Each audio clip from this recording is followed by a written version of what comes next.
दुसरी एक चर्चा आहे, परिवहन मंत्री ते येऊन गेले त्या निमित्तानं आणि गेल्या काही दिवसापासून ओमराजे निंबाळकर ही माणूस कसा आहे ही महाराष्ट्राला माहिती आहे. त्याच्यामुळं माझ्या भूमिकेबद्दल कुठलीही शंका घ्यायचं काही कारण नाही. आम्ही जिथं आहोत तिथं खुट्टा राहून चांगलं मजबूत उभे आहोत, काय काळजी करू नका.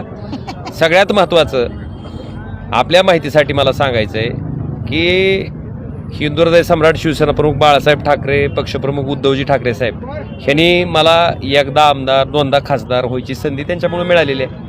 आणि आज ठीक आहे, संकटाचा काळ आहे, संघर्षाचा काळ आहे आणि अशा संघर्षाच्या परिस्थितीमध्ये त्यांच्यासोबत राहणं मला वाटतं आमचं कर्तव्य आहे आणि आम्ही सोबत आहेत. आणि त्याच्या पुढे जाऊन मला आपल्याला सांगायचं आहे की हा जो जिल्हा आहे धाराशिव, हा जिल्हा भाई उद्धवराव दादांनी कधी काळी ह्या जिल्ह्याचे आमदार म्हणून, या तालुक्याचे आमदार म्हणून नेतृत्व केलेलं आहे.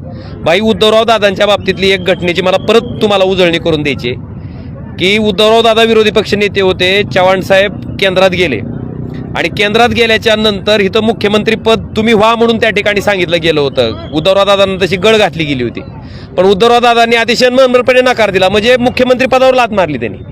मला वाटतं त्या उद्धवराव ज्या उद्धवराव दादांनी ह्या जिल्ह्याचं नेतृत्व केलंय त्या जिल्ह्यातनं आम्ही येतोय. त्यामुळे त्या गोष्टीची जाण आम्हाला आहे आणि ती जाण ठेवून काम करणारी माणसं आम्ही आहेत.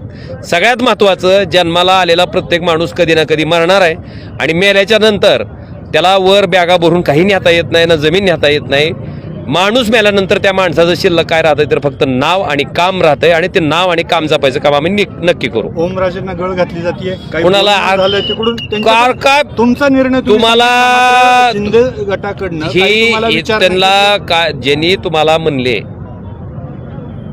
काल काहीतरी तुमचं ऐकलं काय, कसलं ऑपरेशन टायगर काय, ती वाघ एक हिंडायला लागलाय त्याला पकडा म्हणाव.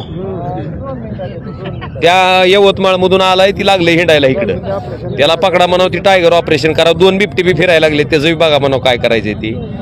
त्यामुळं आणि सगळ्यात महत्वाचं ज्यांनी एक बातमी तुम्ही लक्षात घ्यायला पाहिजे, ज्यावेळेस उदय सामंतांची चर्चा चालू झाली की त्यांना उपमुख्यमंत्री करणार आहेत आणि शिंदे गटात फूट पडणार आहेत, त्याच्यानंतर ही बातमी फिरली गेली, ती चर्चा कुठेतरी बंद व्हावी म्हणून. आपल्याशी कोणी संपर्क साधलाय का आतापर्यंत? कारण मागच्या बी वेळेस संपर्क असेल किंवा आता आपल्याशी कोण संपर्कात आहे? अजून तर कोण नाही आलेलं संपर्कात. झाला संपर्क तुम्हाला कळवतो. नाही झालं. ओके.